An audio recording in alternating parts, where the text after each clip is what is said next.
여러분, 우리는 저쪽 그 사람들하고 법적으로 또 어떤 때는 물리력과 힘을 통해서 싸우고 있습니다.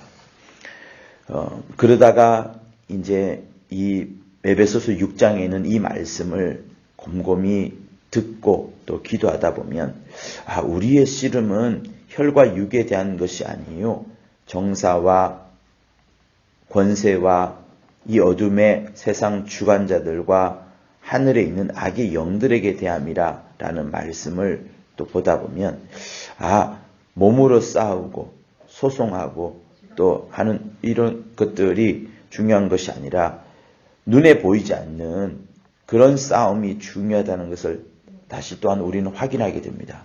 그런데 그렇다고 하여서 이것이 우리가 어떤 지금 다투고 있는 모든 문제들에 있어서 하지 말아야 된다거나 이거를 할 게 아니라 오히려 기도하고 어떤 영적인 준비를 해야 되고 또 영적인 싸움을 해야 되지 않는가 하는 이런 오해를 할 수도 있는데요. 사실은 그게 아니고 우리는 두 가지를 잘 감당을 해야 됩니다. 생각과 혈과 육으로서는 우리가 무엇을 싸우는가 하면은 실제로 내게 지금 벌어져 있는 일들을 싸워 나갈 수밖에 없습니다. 그러나 이 싸움을 하는데 이 싸움에서 지든 이 싸움에서 이기든 또 이 싸움의 결과가 지루하게 전장되어서 나중에 결과가 나와서 맥이 빠진다 하더라도 우리가 잊지 말아야 될 것은 뭐냐면 우리의 싸움은 영적인 것과 관계된다는 것. 정사와 여러분 정치적인 문제들이 우리 눈에 잘 보입니까? 정치적인 문제들이 우리 신앙생활에 큰 도움이 될까 안 될까 바로 직접적이지 않습니다. 그러나 이 정사라는 부분은 굉장히 중요합니다. 왜냐하면 이 시대는요 포스트 모더니즘이라 그래서 과거에 가져왔던 권위 있잖아요. 권위를 철저히 깨부수는 것이 이 시대입니다. 그리고 과거에는 신이라는 것을 인정을 했고 또 어떤 절대자라는 것을 좀 찾아갔었지만 요즘은 절대자, 신, 눈에 보이는 것은 없어. 과학이 최고야. 그러게 됐고 옛날에는 나 말고 다른 여러 사람들이 공동체 생활을 하고 국가 간이 강했고 이랬지만 지금은 그런 것들이 다 흩어지고 전부 나 혼자 자기만 바라보는 그런 시대로 변했습니다. 요즘 아이들 한번 보세요. 그리고 우리도 한번 보세요. 내가 다르고 아이들이 다릅니다. 이 아이들이 어른이 됐을 때는 더 포스트 모더니즘이 더 세져서 권위란 모든 권위는 다 깨려고 할 것이고요. 여러분 동성애만 보시다시피 알 수 있지 않습니까? 동성애의 핵심은 뭐냐면 모든 질서, 모든 권위를 깨겠다는 거예요. 남자가 태어나면 당연히 여자가 누구인 줄 아는데 그렇게 눈에 보이는 남자와 여자에 대한 구별이 아니라 내가 선택하는 내가 선택하는 성별이라면 여러분 모든 권위가 깨지는 것이고 이 세상의 큰 질서가 무너지는 겁니다. 그래서 이 정사라는 부분이 쉬운 부분 아니에요. 권세 마찬가지죠. 내가 북한이라는 공산 정권 아래 있느냐 아니면은 민주주의 혹은 어떤 북한처럼은 아니겠지만 어느 정도 자유가 있는 그 권세 아래에 있냐에 따라서 나의 신앙생활은 완전히 냉탕에 들어갔다가 온탕에 들어갔다가 완전히 바뀌는 겁니다.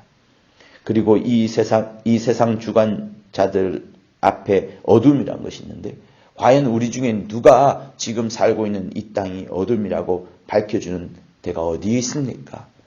성경책 이외에는 이 세상을 엄부라고 말하고 있는 데가 없습니다. 하늘에 있는 악의 영들. 누가 하늘에 악의 영들이 있는다고 생각하겠어요? 모두가 다 그냥 이 땅에 있는 삶만 생각하고 전쟁이 터지거나 전투가 일어나거나 폭력이 일어나거나 항상 혈과 육에 관한 것만 보지요. 그러나 우리는 잊지 말아야 될 사실들은 이 싸움은 우리의 싸움은 영적인 싸움이라는 것을 절대로 잊지 말아야 됩니다. 그러면 내가 오늘 이루어진 소송, 내가 오늘 준비해야 될 소송의 여러 자료들, 증거 자료들, 채점들 이런 것들 다 무시하고 나는 영적인 일만 하겠다 하면 역시 그것도 여러분 속는 것일 수 있어요. 왜? 한 가지 어떤 사건이 올 때는 그 사건이 오는 것이 아니라 그 사건 뒤에는 수많은 영적 배경들이, 영적 존재들이 함께 개입을 하는 겁니다. 그래서 우리 교회가 만난 사태, 아니 한국 교회가 만난 이 사태는요, 그냥 단순하게 재산 탈취하고 단순하게 교회를 무너뜨리는 그 정도가 아니라 그 뒤에는 눈에 보이지 않는 어마어마한 영적인 세력들이 마귀가 꺾어야 되니 대한민국만큼요. 대한민국만큼 이 교회가 활발하고 대한민국만큼 빨리 성장하고 대한민국만큼 경제가 발달하고 또 중국이라는 곳을 선교할 수 있는 나라가 대한민국 이외에 여러분 없습니다. 절대로 없어요. 중국은 이 4대 중국의 열강이 서양의 강대국에 대해서 굉장히 싫어합니다. 코카콜라 들어가는 거 싫어하고요. 기독교가 들어가는 것도 싫어하는 이유가 뭐냐면 거기 따라서 열강이 들어갈까봐, 강대국이 들어갈까봐. 왜? 중국이 그래서 청나라가 망하고 온 중국이 힘들어하지 않았습니까? 그래서 싫어해요. 그러면 한번 보세요. 세계 열강 빼고 중국을 전도할 수 있는 나라가 우리나라밖에 없습니다. 우리나라에 배려하러 심어 주셨어요. 이야기하자면 끝도 없습니다. 그래서 여기서 제가 이제 마치는데 여러분 우리의 싸움은 정말로 한편으로는 하루하루 주어지는 내게 소송 자료나 이런 최종 자료나 준비할 것이 있다면 준비를 해야 되고 또 한편으로는 그 뒤에 어마어마한 영적인 세력들이 교회를 공격하려 하고 있다. 한국 교회를 잡아먹으려 하고 있다. 특히 성락교회를 정말 꺾어야만 영적인 운동을 막을 수 있기 때문에 마귀로서는 이런 일을 하지 않을 수가 없었던 겁니다. 그래서 우리 시간에 기도할 때 하나님 이 세상의 주관자가 마귀입니다. 에베소서 2장에도 우리에게 말씀하지 않나요? 너희가 그 가운데서 행하여 과거에 이 세상 풍속을 쫓고 공중의 권세 잡은 자를 따랐으니 지금도 불순종하는 들 가운데서 역사하는 영이 바로 마귀다. 이렇게 말을 합니다. 그러므로 우리는 하루하루 내 영과 혼과 육체, 혼육에 대해서 잘 관리하고 또 다스려야 될 뿐만 아니라 자기 영혼에 힘을 실어주고 또 내 영혼을 공격하는 그 마귀가 있다는 것을 알고서 철저한 무장을 하는 것이 맞는 겁니다. 이 시간 우리 예수 안배노에 기도할 때에 영혼육 모두에 하나님의 은혜와 복이 하나님의 철저히 지켜주시는 전신갑주가 있을 것과 특별히 내 영혼을 복주시고 영적인 영감과 안목들이 있게 해달라고 우리 시간 기도하도록 하겠습니다. 하나님 아버지